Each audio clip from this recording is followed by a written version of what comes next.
Hey guys, hope you're doing well. I just wanted to stop by and share a few things with you about everybody's favorite topic of giving.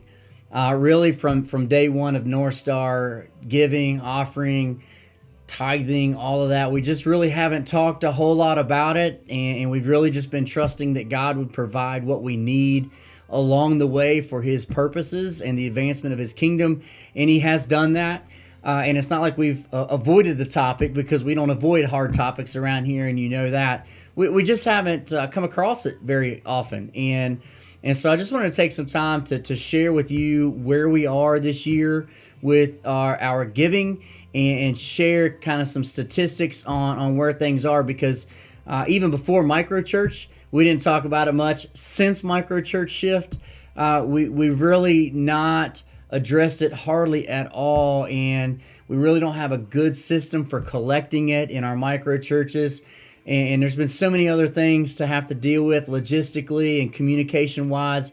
We just haven't talked about it much, and so that's on me. That's on us not really doing a great job of sharing the heart behind giving, the biblical precedent for giving, and really reminding us, because we all need reminders, right? That everything that we have is God's anyway, that He's gifted us, and that we should joyfully give some back to Him for the advancement of His kingdom, and to continue loving Him and to loving our neighbor as ourselves. We just haven't really done a good job. That's on us again. But I wanted to share with you just a few stats on where we are this year with our giving, because here's the final push. I'll just kind of lay it out there. December 5th at our family worship, we're going to take a special offering. We are on a trend to end at around only 83% of our proposed budget or affirmed budget for this year. And so that's a shortfall of about $22,000.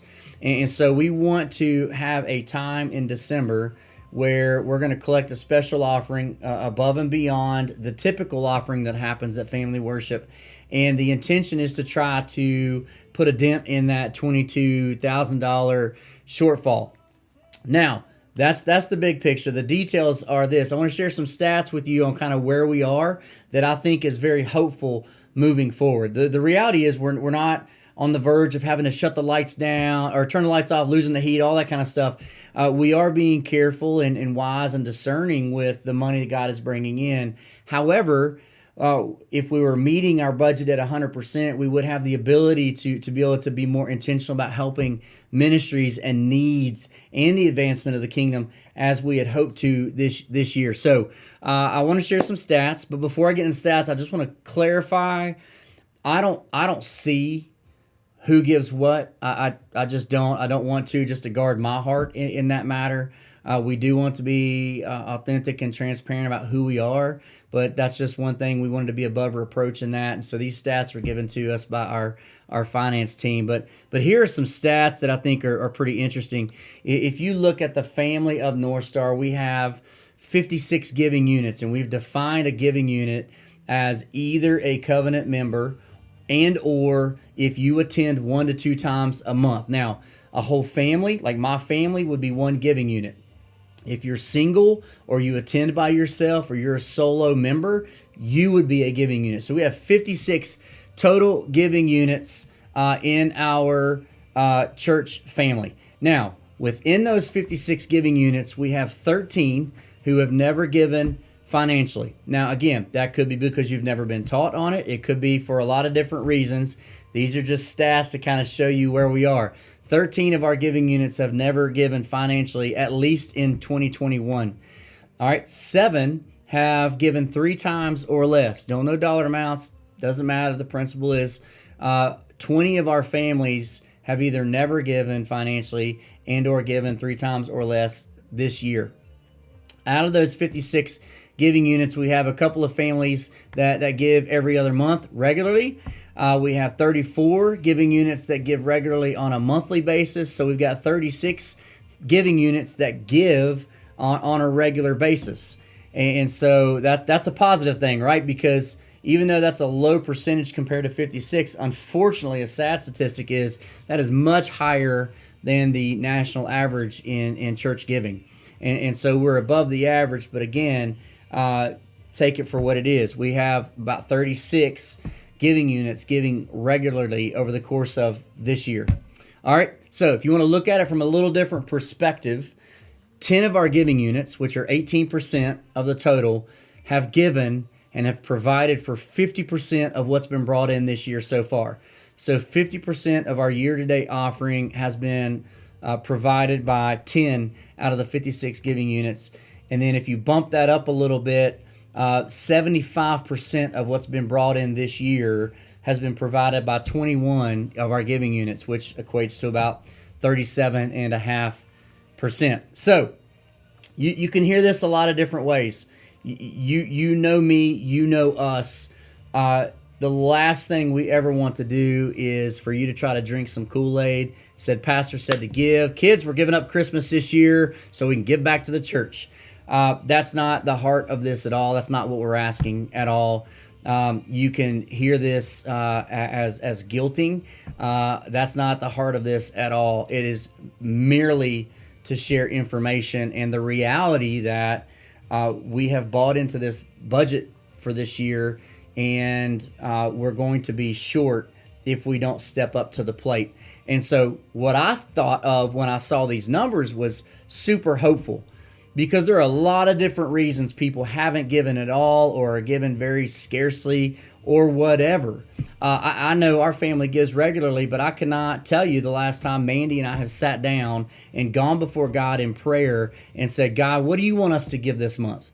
And so even those who have given regularly and habitually sometimes lose the heart of why we're giving back to God in the first place. And so this is all of us together. There's something to learn. We're probably going to do a stewardship series sometime next year just to help cast the vision and communicate the heart behind this. This is not some sort of quid pro quo thing. This is not some kind of you give so you get kind of thing. This is like everything else that we ask in our family, that we want to serve, we want to give, we want to show up, we want to do based on a gratitude of what Jesus has done for us on the cross. That's it, guys. Really just wanted to throw these things out there. So here's what I'm asking you to do. I would like for you to go before the Lord in prayer. Pull your kids in on this, pull your spouse in on this. Sit down and really for the next couple of weeks just pray, God, what should I give? How much do you want me to give? Like, I trust you in this, and that's all we're asking. So if you give regularly, like including my family is planning to sit down and spend some time praying over. Yes, we'll give our regular, but above and beyond, God, what do you really want us to give? And I know we're heading into the Christmas season. It's a season where finances are tight already, and I get that. So please, I'm not asking you to give everything you have and throw up Christmas at all. Like I'm simply asking, go before the Lord in prayer and see what He puts on your heart in this regard. Because if you look at these numbers, the encouraging thing is this: we have a lot of people who really there's a lot of room to give. Whether that's regular giving or those who have not, there's a lot of room to give. And I tell you, I'm not dreaming this. I really believe if we were to go sacrificially before the Lord, $22,000 is a drop in the bucket, to be completely frank and honest with you. And so how cool would it be if God's people, these 56 giving units, all as families come along this journey and spend the next couple of weeks praying, and God provides on that Sunday and just blows our minds. I believe He can, and so we'll just have to see how it lands. But that's the goal, right? December the 5th, family worship. Our goal is lofty. It's gonna be one of those BHAGs, those big, hairy, audacious goals, those God goals, to see if we can put a dent in the budget for this year and end out at 100% of our budget. And really, at the end of the day, all we can do is sit back and thank God for something like this, right? And so again, hear the heart behind this. Really just want to remind us of the heart behind why we give back to God what belongs to God already.